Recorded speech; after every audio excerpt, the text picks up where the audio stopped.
Alors il y a quelques années, nous avons été approchés par l'association Art Valais qui prévoyait de faire le plus grand musée d'art urbain à ciel ouvert pour le canton du Valais. Donc ils ont pris contact avec toutes les communes et aujourd'hui nous sommes 52 communes à avoir adhéré depuis Obergoms jusqu'à Saint-Gingolph à ce projet. Il y a un thème cantonal qui a été défini, qui était l'eau, et un thème communal qui a été choisi par notre commune de Vétro, la jeunesse et les sociétés locales. La première fresque qui se trouve sur les vestiaires des Plantiers représente en fait le thème cantonal qui est l'eau. Et en fait, ce sont des dessins qui ont été faits par les enfants et ensuite nous avons pris différents projets d'enfants et nous avons recopié vraiment chaque dessin sur ce mur des Plantiers. La deuxième collaboration a été faite avec Tom Bob, qui est un artiste de street art new-yorkais, qui a mis en valeur notre mobilier urbain.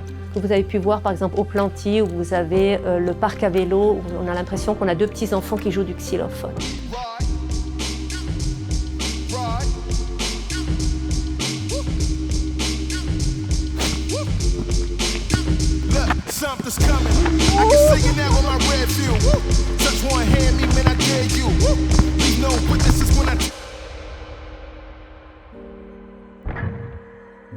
Cette année, nous avons eu la troisième collaboration avec Art Valais sur le thème communal « La jeunesse et les sociétés locales ». Chaque président de société a participé par le biais du fait qu'il a dû nous proposer un pictogramme et une petite histoire sur sa société afin que justement l'artiste puisse bien visualiser le pictogramme qu'il allait créer. Alors je m'appelle Nicolas Bamert, mon nom d'artiste c'est l'Original. Je suis basé actuellement à Montreux et je développe un univers artistique qui s'appelle Original depuis 2007. À travers cet univers, l'idée c'est vraiment de raconter une histoire avec différents supports. Ça peut être de la sculpture, ça peut être de la peinture, des fresques, des expositions hors du commun comme j'appelle.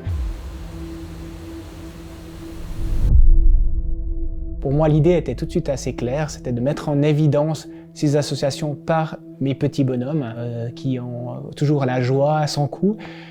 Ils ont vraiment l'envie de s'évader un petit peu, s'amuser. On retrouve en fait un arrière-plan qui est assez dans les couleurs minérales, c'est-à-dire dans les couleurs qui sont de ton gris, qui se marient beaucoup avec les murs qu'on retrouve en arrière-plan. Dans cette troisième réalisation, nous retrouvons le thème cantonal, donc, qui est l'eau, parce que cette fresque se trouve sous une vigne et vous savez que la vigne est vraiment un élément essentiel de la commune de Vétro grâce à son amine qui est représentée partout. Et c'est le lien, en fait, les gouttes d'eau qui sont sur la fresque font le lien avec la vigne qui ne peut vivre sans eau.